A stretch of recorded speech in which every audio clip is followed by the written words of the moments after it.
Hello everyone, welcome to today's update. And market में कुछ ज़्यादा हलचल नहीं हुई है, लेकिन एक बहुत ही इंटरेस्टिंग चीज़ हमें देखने को मिली। एक छोटा सा पंप एंड डंप टाइप का सिनारियो क्रिप्टो में बना था, तो लेट्स सी उसमें क्या हुआ था एंड अब क्रिप्टो में नेक्स्ट क्या हो सकता है। क्योंकि हमें पता है कि 4 जुलाई को मार्केट हॉलीडे है, तो वीकेंड हमारे पास एक्सटेंडेड रहेगा। एंड जैसा कि हमें क्रिप्टो के चार्ट्स पे अभी देखने को मिल रहा है, कुछ खास हरकतें नहीं हो रही हैं, तो कुछ बड़ा ये लोग प्लान कर रहे हैं। Let's get to the charts and देखते हैं मार्केट में क्या चल रहा है। तो करंटली बिटकॉइन का 4 आवर का चार्ट कुछ इस तरीके से दिख रहा है। एंड यहाँ पे एक चीज़ हमें देखने को मिल रही है कि रात को कुछ हलचल यहाँ पे हुई थी जिसमें बड़े बड़े विक्स बने थे। तो let's break it down into smaller candles. तो ये वाला जो टाइम है, यहाँ पे हमें एक बड़ा सा कैंडल मूव दिख रहा है। तो ये कॉमन होता है जब भी हम देखते हैं कि लो वॉल्यूम मूव्स हो रहे होते हैं, तो अचानक से एक ऐसा मूव जनरली देखने को मिलता है। एंड यहाँ पे आप देखोगे एक इंटरेस्टिंग चीज़ कि ये वाला जो मूव है ये ट्रायंगल ब्रेक के थोड़ी देर बाद आया है।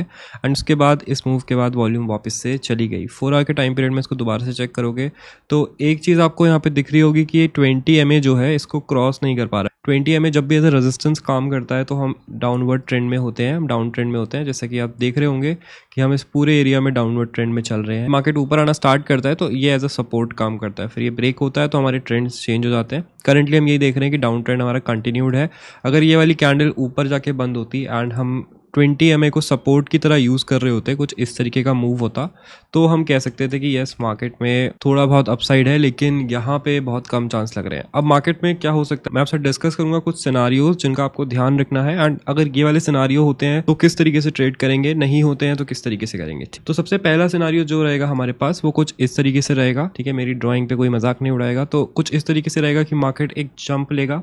यहाँ पे क्या है कि ये बहुत अच्छा सपोर्ट है, एंड अगर ये ब्रेक होता है तो हम कहाँ तक एक्सपेक्ट कर रहे हैं मार्केट को गिर रहा, एटलीस्ट $17,800 तक। ठीक है, तो इतना बड़ा फॉल जो आ रहा है, इससे पहले मार्केट क्या करना चाहेगा कि जो लोग शॉर्ट लेके बैठे हैं उनको लिक्विडेट करना चाहेगा। राइट, ये तो नहीं चाहेंगे एक्सचेंजेस कि भाई सब लोगों ने शॉर्ट ले रखा है एंड हम नीचे गिरना स्टार्ट करें। राइट, ये पॉसिबल है, बट इसकी पॉसिबिलिटी रफली 10 to 20% के आसपास है। एंड ये मैं ऐसा क्यों कह रहा हूँ, क्योंकि जो फंडिंग रेट्स हैं इस टाइम पे पॉजिटिव है, मतलब ज़्यादातर लोग लॉन्ग हैं, लोग यहाँ पे शॉर्ट नहीं है। तो जब भी मार्केट ऐसे क्रूशियल स्पॉट पे होता है एंड हम देखते हैं कि लोग लॉन्ग हो रहे होते हैं या शॉर्ट हो रहे होते हैं, जनरली उसके अपोजिट मूव होता है। तो इसकी चांसेस 10 to 20% के आसपास हैं। तो इसके लिए अगर आप शॉर्ट हो तो याद रखो कि आपको अपनी लेवरेज थोड़ी सी एडजस्ट करनी पड़ेगी। एंड कितनी एडजस्ट करनी पड़ेगी, तो ये 5.6% का गैप है। ठीक है, अब यहाँ से आप थोड़ा सा और ऊपर एडिशनल ऐड कर लो, जैसे कि हमने यहाँ पे भी देखा था कि ये भी एक शॉर्ट लिक्विडेशन करने के लिए लाई गई कैंडल थी। 2 बम्प एंड डंप हम अब तक देख चुके हैं। तो यहाँ पे आपको एडजस्ट करके चलना है अराउंड 10%, मतलब कि आपका 10x से ज़्यादा लेवरेज नहीं होना चाहिए।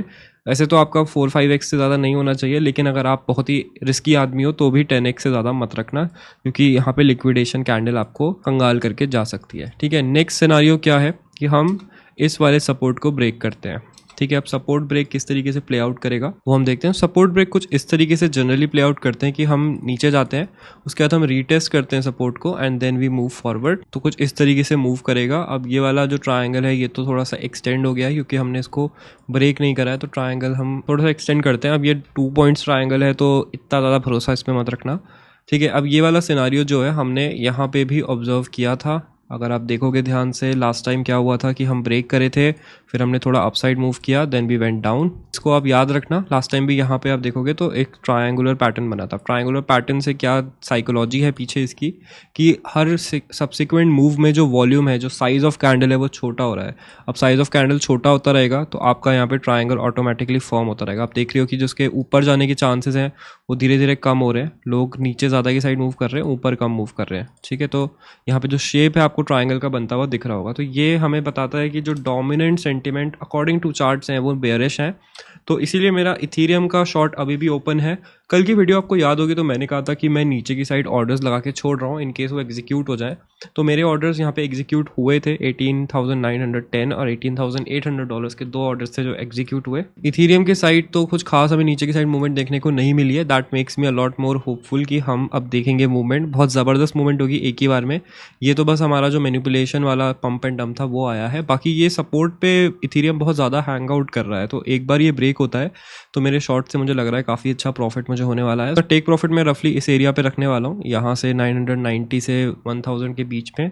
तो आई थिंक वो ठीक ठाक रहेगा। वहाँ से हम थोड़ा सा प्रॉफिट लेंगे, इन केस ऊपर चला जाता है then I will manage my risk according to that. Next let's talk about BNB. तो बीएनबी भी अपने सपोर्ट पे है एंड आप देखोगे कि ये वाला एरिया इसका सपोर्ट एरिया था, तो इसके नीचे है, अब ये एज अ रेजिस्टेंस काम कर रहा है एंड बीएनबी इसको तोड़ने की बार बार कोशिश कर रहा है। अगर आप देखोगे तो इस एरिया में भी इसने कोशिश करी है, इस एरिया में भी इसने कोशिश करी है, समहाउ ये यहाँ पे एक रेंज बाउंड मूवमेंट कर रहा है, लेकिन जैसे ही ये ब्रेक होगा तो हमें एक बहुत अच्छी अपॉर्चुनिटी मिलेगी शॉर्ट करने की, तो इस पे भी आप नजर रख सकते हैं। S&P 500 की बात करें तो कल भी छुट्टी है इनकी, तो कल भी कुछ होने वाला नहीं है। ये भी आप देख रहे हो कि इथीरियम और बीएनबी की तरह अपने सपोर्ट के अंदर ही घूम रहा है, ये एरिया पे ही घूम रहा है, तो ये अगर रिजेक्ट होता है तो हमें एक अच्छी खासी डंप देखने को मिल सकती है, बट ये अगर ऊपर जाता है तो हमारे शॉर्ट्स के सारे प्लान फेल हो जाएंगे। तो we will be keeping a lookout for world market में क्या इवेंट्स हो रही हैं एंड अगर वो इकोनॉमिक इवेंट्स यहाँ पे थोड़ी पॉजिटिव होती हैं तो हमें यहाँ पे थोड़ी दिक्कत हो सकती है, ठीक है। तो we will eye out for that, ठीक है। हमारे ट्रेड्स हमें पता है, हमें कहाँ पे प्रॉफिट लेना है, कहाँ पे हमारे स्टॉप लॉस हैं,